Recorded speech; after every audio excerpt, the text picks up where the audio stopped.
आज की online class में आप सभी विद्यार्थियों का हार्दिक स्वागत है। आज की वीडियोज के अंतर्गत हम कक्षा 9वीं के साइंस विषय के अंतर्गत पाठ नंबर 1 जिसका नाम है हमारे आसपास के पदार्थ के अंतर्गत टॉपिक, जिस टॉपिक का नाम है कुछ मापन योग्य राशियां एवं उनके मात्रक जिनको प्रतीक सहित हमें याद करना है, क्योंकि कुछ भौतिक राशियां आती हैं उनके जब मात्रक आएंगे तो उन मात्रों के बारे में हमको कुछ जानकारी करनी है। तो देखिए, भौतिक राशि अपनी तापमान का मात्रक होता है केल्विन, जिसको कैसे प्रदर्शित किया जाता है। देखिए ये हमारा क्या है, कैसे इसको प्रदर्शित किया जाता है।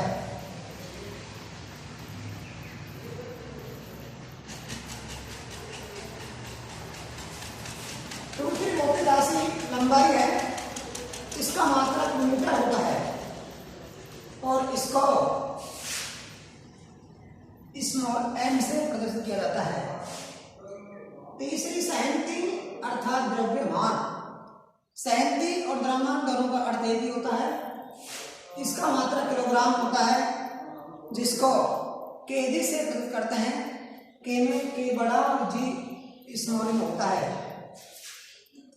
अगली है भार का मात्रक न्यूटन होता है और इसे एम से प्रदर्शित किया जाता है।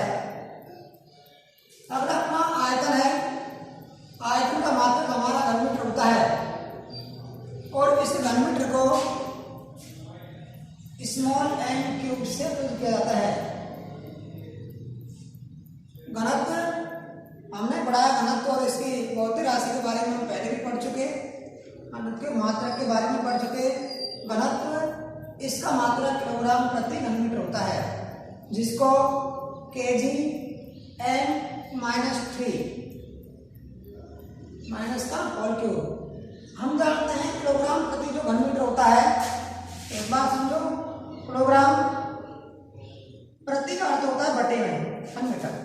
जब ये बढ़ जाता है, गुणा के रूप में जाता है, तो ये घातांक हमारा माइनस में हो जाता है। इसलिए इसका मात्रक ध्यान रखा, किलोग्राम प्रति घनमीटर, या इसको ऐसे कह सकते हैं किलोग्राम प्रति घनमीटर। इसको ऐसे भी हम दर्शाया जा सकता है। दाब का मात्रक पास्कल होता है, जिसको पी से दर्शाया जाता है। तो ध्यान रखना, दाब होता है उसका मात्रक पास्कल होता है। तो ये हमारे कुछ मात्रक हैं भौतिक राशियों के, उनके ये प्रतीक हैं। अब हम पढ़ेंगे पदार्थ की अवस्थाओं के बारे में। तो देखिए, हमने पदार्थ की अब तक की जो किताबें हैं उनमें हमने पदार्थ की 3 अवस्थाओं के बारे में अध्ययन किया है, और इस पाठ की शुरुआत में भी मैंने पदार्थ की 3 अवस्थाओं के बारे में बताया था। उनके क्या क्या गुण होते हैं, कण किस प्रकार व्यवस्थित रहते हैं, उनकी क्या क्या विशेषता होती है, और तीनों अवस्थाओं में अंतर की तुलना करवाई थी। अब हमें कुछ वैज्ञानिकों ने पदार्थ की, आजकल में वर्तमान में कुछ वैज्ञानिक हैं वो पदार्थ की इन 3 अवस्थाओं के अलावा शेष 2 अवस्थाओं के बारे में भी चर्चा कर रहे हैं। तो इस प्रकार पदार्थ की आज हम 5 अवस्थाओं के बारे में अध्ययन करते हैं। पहली अवस्था ठोस, सेकंड है द्रव, थर्ड है अपनी गैस, फोर्थ अवस्था होती है प्लाज्मा, और फिफ्थ अवस्था होती है अपनी बोल्स आइंस्टीन कंडेंसर, जिसको बी से प्रदर्शित किया जाता है। बी का मतलब होता है बोल्स, ई का मतलब होता है आइंस्टाइन, और सी का मतलब होता है कंडेंसर। तो इस तरह अब इन 3 अवस्थाओं के बारे में हम विशेषताएं, इनके गुण धर्म, इनके बारे में हम पहले अध्ययन कर चुके हैं। आज हम पदार्थ की ये शेष 2 अवस्थाओं के बारे में अध्ययन करेंगे। तो प्लाज्मा अवस्था, तो पदार्थ की जो चौथी अवस्था होती है वो प्लाज्मा अवस्था होती है। इस अवस्था में कण अत्यधिक ऊर्जा वाले और अत्यधिक उत्तेजित होते हैं। देखिए, जो ये अवस्था प्लाज्मा अवस्था होती है, इसके जो कण होते हैं उनकी ऊर्जा अत्यधिक होती है और अत्यधिक ये उत्तेजित होते हैं। ये कण आयनीकृत गैस के रूप में होते हैं। ध्यान रखना, प्लाज्मा जो अवस्था होती है उसके जो कण होते हैं वो आयनीकृत गैस के रूप में होते हैं। गैस के स्वभाव के अनुसार इस प्लाज्मा में एक विशेष रंग की चमक होती है। तो ध्यान रखना, देखो ये 3 विशेषता हो गई इस अवस्था की कि इस अवस्था में कण अत्यधिक ऊर्जा वाले और अत्यधिक उत्तेजित होते हैं। दूसरा है ये आयनीकृत गैस के रूप में होते हैं। तीसरा है गैसीय स्वभाव के अनुसार इसमें विशेष रंग की चमक भी होती है। प्लाज्मा कारण सूर्य एवं तारों में भी चमक होती है। देखो सूर्य और तारों में कई बार आता है कि सूर्य और तारों में चमक पदार्थ की अवस्था के कारण महसूस होती है। तो सूर्य और तारों में पदार्थ की जो चौथी प्लाज्मा अवस्था होती है उसी के कारण सूर्य और तारे चमकते हैं। कौन सी अवस्था के कारण? प्लाज्मा अवस्था के कारण। अगला इसका जो है कुछ तापमान कारण तारों में प्लाज्मा बनता है। तो देखो हमने पढ़ा है कि जो हमारे तारे होते हैं, हमारा सूर्य होता है, उनका तापमान उच्च होता है और इस उच्च तापमान के कारण ही तारों में प्लाज्मा का निर्माण होता है। फ्लोरोसेंट ट्यूब और नियॉन बल्ब में प्लाज्मा होता है। देखो एक फ्लोरोसेंट ट्यूब होती है और एक नियॉन बल्ब में उसमें प्लाज्मा होता है। पदार्थ की कौन सी अवस्था भरी जाती है? उसमें प्लाज्मा पदार्थ भरा जाता है। नियॉन बल्ब के अंदर तो नियॉन गैस जिसको प्रतीक N से दर्शाया जाता है और फ्लोरोसेंट ट्यूब के अंदर हीलियम या अन्य कोई गैस भरी होती है। विद्युत ऊर्जा प्रवाहित होने पर यह गैस जब नियॉन बल्ब है, फ्लोरोसेंट ट्यूब है, इसमें जब अपन विद्युत ऊर्जा प्रवाहित करते हैं तो विद्युत ऊर्जा प्रवाहित करने पर यह गैस आयनीकृत हो जाती है, अर्थात आवेशित हो जाती है। आवेशित होना या आयनीकृत होना अर्थात अपने आयनों में विभक्त हो जाती है गैस। और आवेशित होने से ट्यूब या बल्ब के अंदर चमकीला प्लाज्मा तैयार होता है, अर्थात प्लाज्मा का निर्माण होता है और इसी कारण से हमारी फ्लोरोसेंट ट्यूब और नियॉन बल्ब चमकते हैं। तो परीक्षा में आता है कि नियॉन बल्ब और फ्लोरोसेंट ट्यूब क्यों होते हैं चमकीले। तो ध्यान रखना कि जब फ्लोरोसेंट ट्यूब होता है उसमें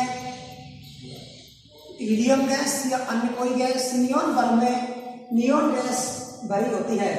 हीलियम का प्रतीक वैसे अपन जानते हैं He होता है, पढ़ा है H कैपिटल में और E अपना स्मॉल में होता है। जब इसमें विद्युत ऊर्जा प्रवाहित की जाती है तो विद्युत ऊर्जा प्रवाहित करने के कारण यह गैस आयनीकृत अर्थात आवेशित हो जाती है और आवेशित होने से ट्यूब या बल्ब के अंदर चमकीला प्लाज्मा तैयार होता है और इस चमकीले प्लाज्मा के कारण ही अपना नियॉन बल्ब और फ्लोरोसेंट ट्यूब चमकता है। अब आती है अपनी पदार्थ की जो पांचवी जो अवस्था होती है, पदार्थ की पांचवी अवस्था।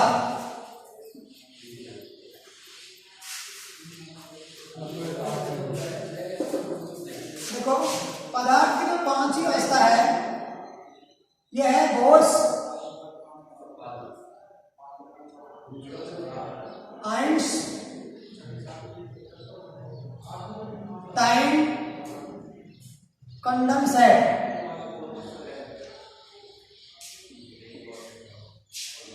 जिसको विधि से दर्शाया जाता है। तो बोस, आइंस्टीन, कंडेंसेट जिसको विधि से दर्शाया जाता है, ये होती क्या है? हमें सामान्य वायु के घनत्व के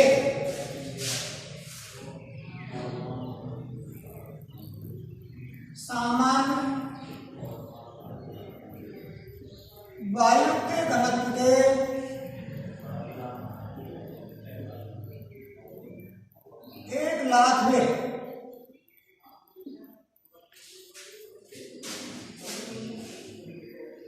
भाग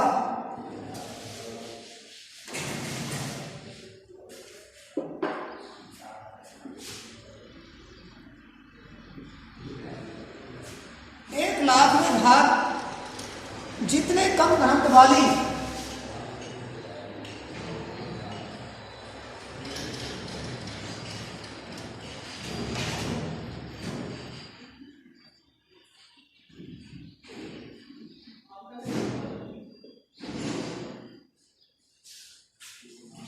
वाली गैस को बहुत ही कम तापमान पर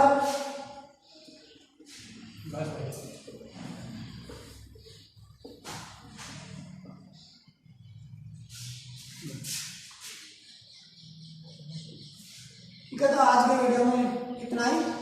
कल इस अवस्था के बारे में अध्ययन करेंगे।